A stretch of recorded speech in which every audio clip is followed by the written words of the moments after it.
Muy buenas noches, soy Omar Mariluz y estas son las 5 de las 7. Hoy ha habido una conferencia de prensa de la Premier, de la Presidenta del Consejo de Ministros, Violeta Bermúdez, acompañada de la Ministra de Salud, Pilar Macetti, y del Ministro de Transportes y Comunicaciones. Algunos datos interesantes. No sé si han cumplido las expectativas necesarias de lo que quizás se esperaba en una coyuntura como la actual de una cuarentena focalizada donde millones de trabajadores no pueden salir de sus casas, no pueden salir a trabajar, no pueden llevar un ingreso a sus familias porque tienen que cuidarse, tienen que quedarse en su casa.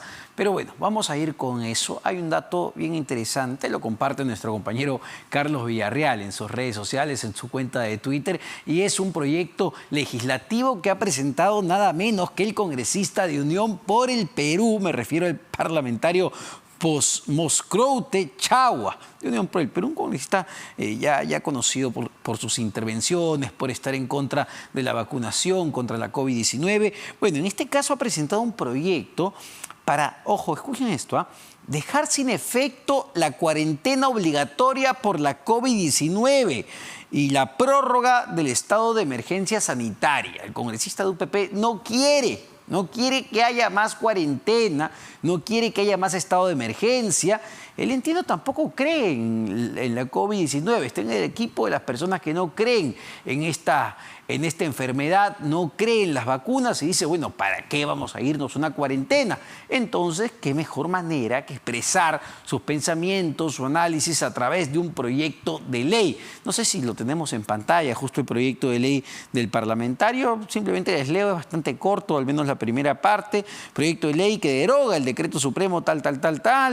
Y bueno, lo que hace es básicamente derogar, que no haya más estado de emergencia, que no haya más cuarentena. En términos legales o legislativos, realmente no sé si esto es posible, no sé si esto es viable, porque entiendo que esa es la facultad del poder ejecutivo, el que ejecuta las normas del gobierno, dictar este tipo pues de normas de emergencia, este tipo de cuarentenas que lo que buscan, más allá de las críticas, si está bien llevada, si tuvo que ser más estricta, más flexible, podemos discutir eso, pero es el que tiene a su cargo la administración de la política sanitaria del país. La labor del congresista es presentar pues proyectos, normas, ¿no? Pero bueno, vamos a analizar este y otros temas evidentemente con nuestro siguiente invitado, el doctor Juan More Bayona, investigador de la Universidad Nacional Mayor de San Marcos y doctor en inmunología comparada. Y ante todo, doctor More, muy buenas noches, gracias por acompañarnos en las 5 de las 7. Y más allá de solo el proyecto de ley presentado por el congresista, que probablemente no tenga mayor asidero, no llegue ni siquiera a ser aprobado en comisión, sí hay un problema de fondo detrás de eso, y es que en el país mucha gente no cree, lamentablemente, en las vacunas, como así lo demostró una encuesta de Ipsos, y mucha gente tampoco ya no está creyendo en las cuarentenas. Y no sé si eso sea riesgoso porque genere que la gente, bueno, termine de salir de su casa y no se cuide. ¿Cómo analiza al menos este proyecto que ha presentado el parlamentario de UPP? Sí, es lamentable, ¿no? Definitivamente, ¿no? Porque en epidemiología, en el manejo de las enfermedades de este tipo, las cuarentenas funcionan. Eso es innegable. En el caso de los virus respiratorios, más aún, porque precisamente los virus se transmiten por el movimiento de las personas, ¿no? Entonces, si nosotros buscamos inicialmente reducir el movimiento utilizando una medida realmente fuerte y efectiva como la cuarentena, vamos a evitar la diseminación del virus en la población. Entonces, yo entiendo que la cuarentena es una medida bastante fuerte y que para algunas personas es bastante, tal vez, inentendible, pero en salud pública es necesario, sobre todo en estas condiciones excepcionales, implementar medidas, sobre todo cuando vemos que los casos se están incrementando y la tendencia hace señala que los casos se incrementarían muy rápidamente, ¿no? Entonces, es siempre lo adecuado tomar medidas fuertes, temprano, antes de que se desate un mayor daño a nivel poblacional, y de esa forma poderla manejar mejor. Sí, claro, pero la cuarentena, ya hablando de esta cuarentena específica, doctor More, ¿está siendo bien llevada? ¿Está siendo bien implementada desde su punto de vista? Hay que recordar y hay que comparar siempre. No es para nada igual a la que vivimos en la quincena de marzo del año pasado, que sí fue una cuarentena estricta, incluso se sentía que había mucho mayor control de las fuerzas del orden, de la policía, del ejército. Esta es una cuarentena más flexible. Desde su punto de vista, ¿cree que tenga resultados sobre la reducción de los contagios, que la ola comience a bajar, o la realidad puede ser muy distinta a partir de la quincena de febrero? Sí, esa es una pregunta bien interesante y en realidad es cierto. Esta cuarentena, como la vemos ahora, es bastante larga.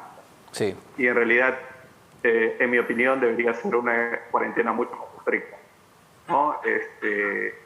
Y somos tibios en manejo de esta cuarentena, en realidad el efecto no va a ser como el que esperaría, ¿no? El objetivo es reducir al máximo la transmisión.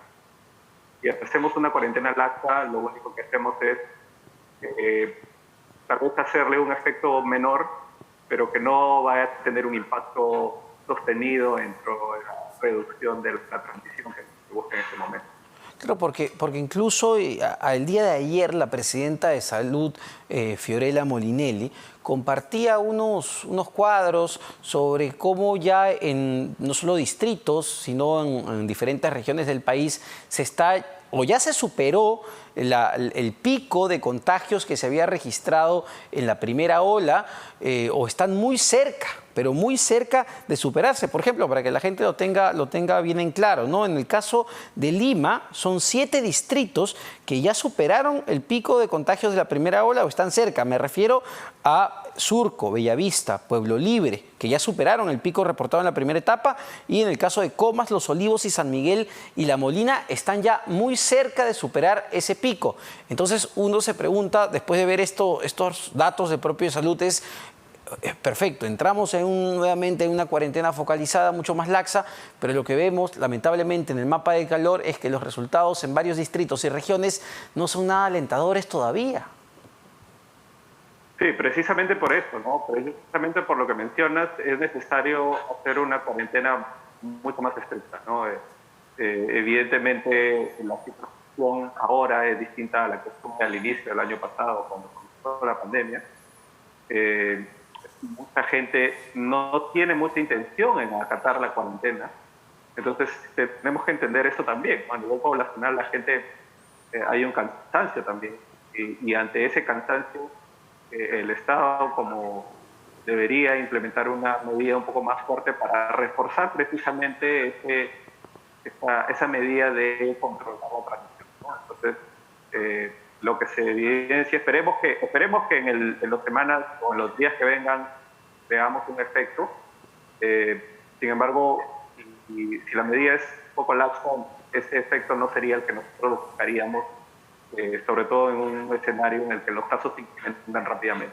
Ahora, doctor More, un dato que sí resaltaba el día de hoy la ministra de Salud, Pilar Macetti, el propio ministro de Transportes, es que lo que han registrado en los últimos días es una reducción significativa, una caída del 50% al menos en el flujo de pasajeros, tanto de la línea 1 del metro como en el servicio del metropolitano, que son servicios públicos pues esenciales. Y hablaban de que esto tendría repercusiones en la cantidad de contagios. ¿Es así? ¿La relación es directa? ¿Menor movilidad en el transporte público, menos contagios, o no estamos viendo quizá lo que pase con el transporte informal, colectivos, el transporte público de buses? No lo sé. En realidad sí, o sea, conocemos que la transmisión, el contagio en los medios de transporte público, mientras más saturado, el riesgo de contagio es muchísimo mayor, ¿no? Los números que hoy día brindaba la ministra, de una reducción del 50% del número de personas que se movilizaban, ya sea en el Metro de Lima o el Metropolitano, es una reducción notable. Sin embargo, me pregunto yo si eso será suficiente para controlar la transmisión precisamente en ese medio de transporte. Bueno, hasta hace unas semanas había una medida interesante que era máximo el 20% del caso del Metro de Lima. Me parecía que hasta ese momento se manejaba bastante bien. Por alguna razón se tomó la medida de duplicar la capacidad y sabemos que mientras más incrementamos la capacidad en el medio de transporte, el riesgo se incrementa, ¿no? Y no es muy difícil concluir que esto pueda ser la causante de muchos de los contagios que estamos viendo en estos días. Sin embargo, doctor More, no sé, me da la impresión que ya la situación se ha ido normalizando el día de hoy, el día de ayer, pero vamos, el día lunes veíamos en algunos paraderos interminables colas, gente aglomerada para subir a los buses porque se había reducido el número de buses. Entonces uno ahí se pregunta, y yo se lo consulto a usted como experto, si lo mejor no hubiese sido dar horarios mucho más laxos, es decir, que los buses puedan circular las 24 horas del día, no establecer estas ventanas que a veces le dicen usted tiene que llegar a su casa a tal hora, todo el mundo sale en manada a tal hora, se genera tráfico porque todo el mundo está desesperada por llegar a su casa. No sé si eso más bien es contraproducente. Sí, en realidad debería haber un plan mucho más integral, ¿no? Es cierto que las cuarentenas funcionan, pero esto tiene que ir de la mano con un análisis de cómo se comporta la población. Si nosotros le ponemos un límite para transportarse, evidentemente se va a saturar horas antes de que se cierre el toque de queda. Entonces, en este escenario uno tiene que ponerse y ver alternativas en cómo manejar esa posibilidad, ¿no? Tal vez plantear salidas periódicas sí, claro, dentro del trabajo. De esta forma tratar de aligerar y evitar que se sature los medios de transporte. Claro que sí, doctor More. Le pido un segundo. Tenemos un tuit de la presidenta del Congreso, la presidenta del Parlamento, Mirta Vázquez, si lo tenemos ya en pantalla, dice lo siguiente. Este viernes, la premier Violeta Bermúdez se reunirá con la Junta de Portavoces. Esperamos que pueda aclarar las fechas sobre la llegada del primer lote de vacunas, ya que la ciudadanía demanda mayor certeza, transparencia y eficiencia en el proceso. Estaremos vigilantes, dice la presidenta del Congreso, Mirta Vázquez. ¿Por qué dice esto? Para los que quizá no están muy enterados, la aerolínea KLM, me parece que es una aerolínea holandesa, muy grande, internacional, era la aerolínea encargada de transportar las vacunas del laboratorio chino Sinopharm al Perú. Me parece que son más de un millón de dosis. Este millón de dosis, según las declaraciones del propio presidente Francisco Sagasti y la propia premier Violeta Bermúdez, tenían que llegar a nuestro país el día 9 de febrero, martes si no me equivoco, ¿verdad? 9 de febrero. Sin embargo, KLM, la aerolínea, ha suspendido o va a suspender desde el 8 de febrero todos sus vuelos desde y hacia China. Y esto lo ha confirmado la premier Violeta Bermúdez el día de hoy en la conferencia de prensa que dio luego del Consejo de Ministros y dijo que literalmente, todavía no saben cuándo van a llegar las dosis. Y yo le pregunto, doctor More, ¿esto es usual? ¿Es normal? ¿Tenemos que entenderlo dada la coyuntura en la que nos encontramos? ¿Tenemos mecanismos de emergencia para solucionar esto? Porque lo que entendemos es que las vacunas ya están en China, listas para traerlas, pero no hay transporte ahora. Sí, es lamentable. Es evidentemente una situación fortuita que la empresa, la aerolínea que tiene que encargar de transportar las dosis haya cancelado sus vuelos. Pero en ese escenario siempre es importante actuar rápido, ¿no? Y buscar alternativas. El transporte no debería ser una limitante mayor, no debería retrasar mayormente el transporte de las vacunas.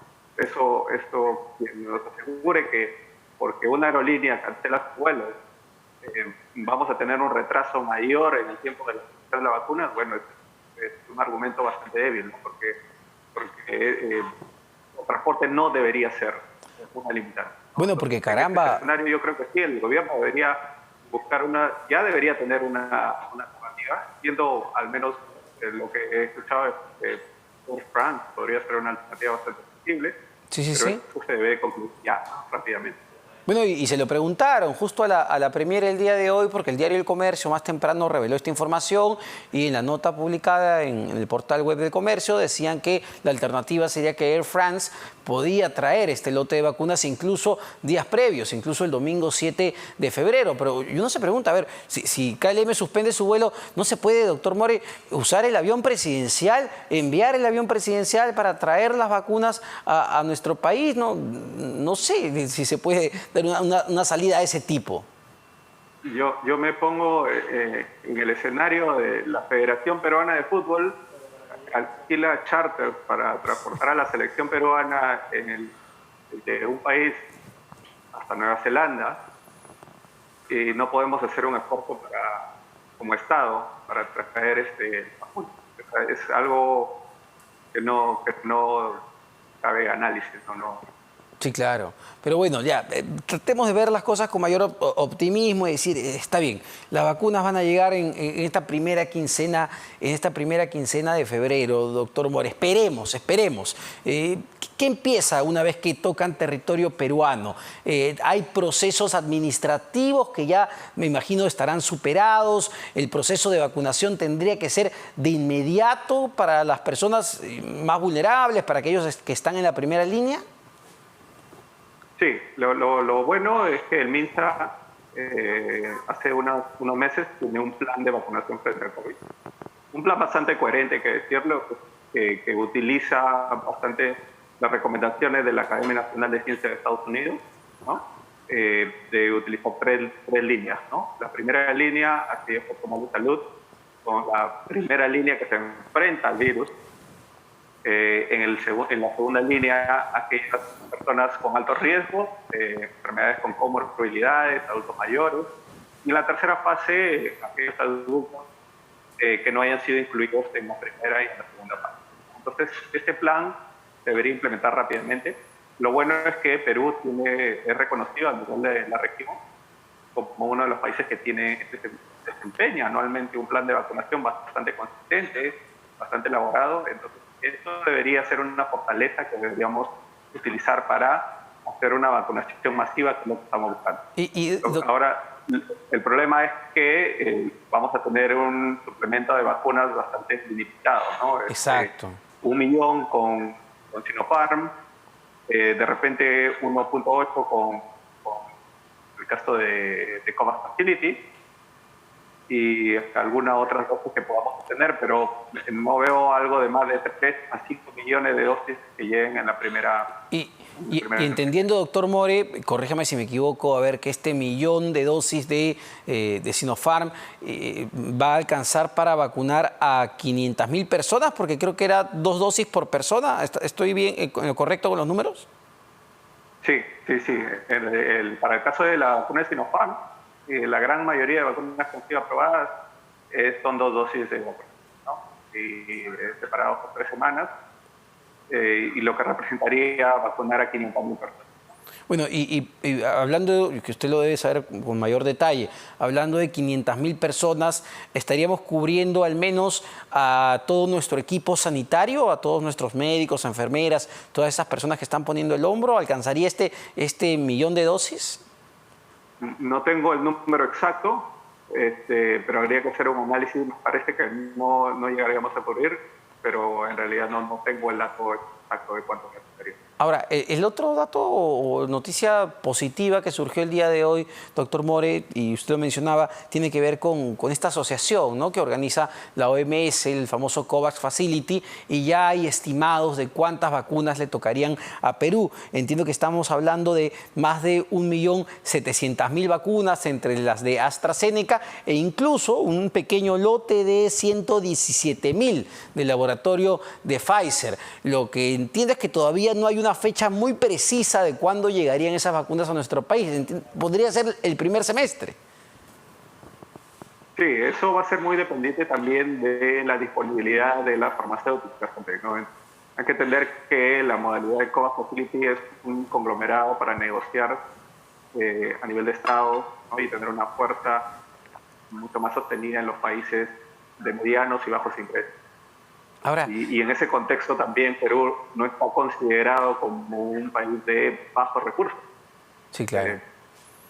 Nos comparamos con los países africanos, ¿no? Entonces, bajo ese contexto, COVAX Facility podría dar, y sería bastante coherente, darle preferencia a aquellos países que no van a poder tener mucho acceso. Ahora, y en esa cola nosotros también tendríamos que buscar una cantidad de dosis. Claro que sí. Un dato para terminar este tema de las vacunas que me parece importante es lo que se publicó en estos días en cuanto a la vacuna rusa, la Sputnik 5, y ya señalando un nivel de eficacia de más de 90%, 91%, y además entiendo, y este era un dato que no es menor, es fácil de transportar, necesitaba temperaturas de entre 2 y 8 grados centígrados. Esto ya, digamos, ¿cómo se toma en el círculo científico, doctor More, dado que al principio había mucha reticencia con los anuncios que había hecho Rusia respecto a su vacuna? Sí, son muy buenas noticias para todos, sin duda. Es cierto que al inicio el gobierno ruso y las entidades comenzaron bastante herméticas en cuanto a sus resultados. Esto generó ciertamente una suspicacia en algunos científicos. Con los ensayos de fase 1 y fase 2, ellos hicieron la primera apertura, digamos así, de los datos que tenían. En ese momento, algún grupo de científicos a nivel mundial pusieron algunas observaciones al documento, al trabajo que se hizo. Se hizo las correcciones en cuanto al grupo científico de estos resultados de fase 1 y fase 2. Y lo bueno es que ahora tenemos ya resultados de eficacia, ¿no? Es decir, la vacuna se muestra bastante segura, es altamente inmunogénica, es decir, que genera una respuesta, y esta respuesta es eficaz en términos de protección, llegando al 91.6%. Un dato interesante que tiene esta vacuna también es que se muestra bastante eficaz incluso en aquellos individuos adultos mayores, arriba de 60 años, el porcentaje que llega arriba del 90%. Y esa es una de las fortalezas de esta vacuna, en adición a lo que mencionaba, ¿no? Esta vacuna se mantiene muy fácilmente a temperatura de refrigeración. Exacto. Es una ventaja comparativa, por ejemplo, con las alternativas de Pfizer y Moderna, que requieren cadenas de frío mucho más estrictas. Mucho más complejas. Y ahí para finalizar nada más, doctor More, leía que incluso el gobierno ruso estaba entablando convenios con Argentina para fabricar esta vacuna en la Argentina, en América Latina. ¿Podría darse una situación similar en el Perú? Es decir, ¿Perú podría empezar a fabricar vacunas o debido a nuestra infraestructura y laboratorios esto no es posible para nuestro caso? Es complicada porque si bien es cierto la tecnología que usa la vacuna es una vacuna de virus recombinante, no es una vacuna tan tradicional, tampoco no es una vacuna tan novedosa, pero se requiere cierta tecnología que desafortunadamente no tenemos aquí.